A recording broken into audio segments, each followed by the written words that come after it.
Take one. She's got a very, very beautiful voice. She sang with all of herself.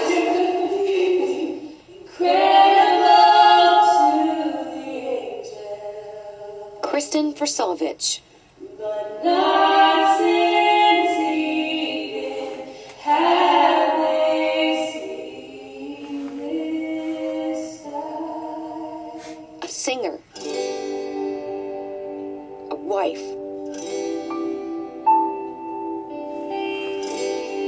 A friend. A mom.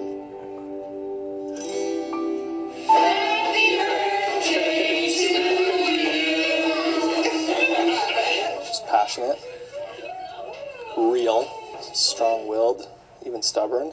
The first time that I did a solo on the stage, it was a duet, and there was a little girl standing beside me, and it was her, and she wanted to sing. She pushed her way right to the front, and she was just a tiny little thing, and she just pushed her way right to the front, and that's just the way she lived her life. She knew from that day on it'd be forever.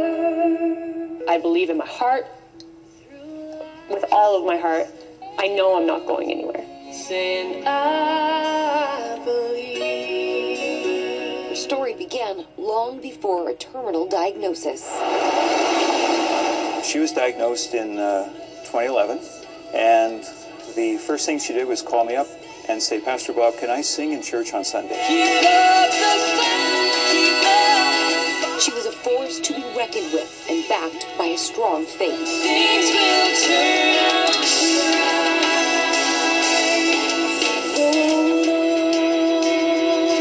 I really learned from Kristen of how to be your best when life is at its worst. Here Kristen was actually on her deathbed, and she was influencing people's lives still, and that's not something that I think a person can do on their own strength. That's strength that comes from above. Kristen taught me how to live. In the face of greatest adversity in life, death was staring her down, and she met death with joy.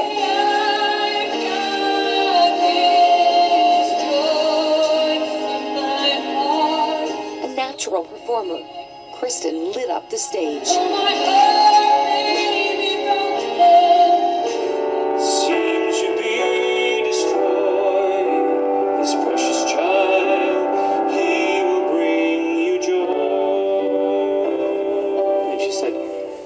Write a song.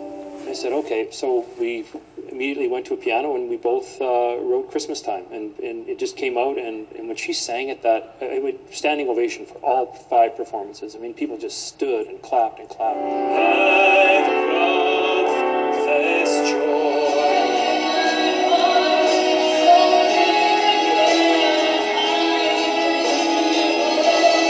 I'll never forget being backstage when Kristen sang for one of the last times. And I said to her father, Mike, I said, "You must be so proud." And he looked at me and goes, "Just grateful, Carrie. Grateful for every moment I got to spend with her." And that's how I feel too.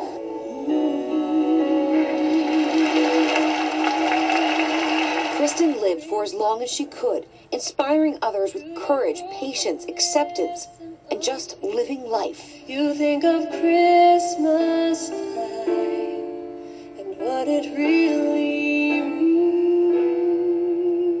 I felt always that there was a story to tell, and I didn't, I guess, see it coming that soon. I wrote Ornament because I think it was a way to deal with my own grief. And strength to face each day. Ornament is a collection of stories and memories. I think the book gives hope to people that no matter what crisis they're going through, no matter what diagnosis they might have, that when you hold on to hope, that really is a healing virtue. It'll give them perspective. It will really explain a story of someone who, no matter what, loved life. Kristen had a short life, but because of the book and because of the way she lived her life, she has a long legacy. That precious child. It can change people's lives. And not the book, but the message behind the book. And That's what I believe in. Bye-bye. Bye-bye. Des Maleka, CTV News, Edmonton.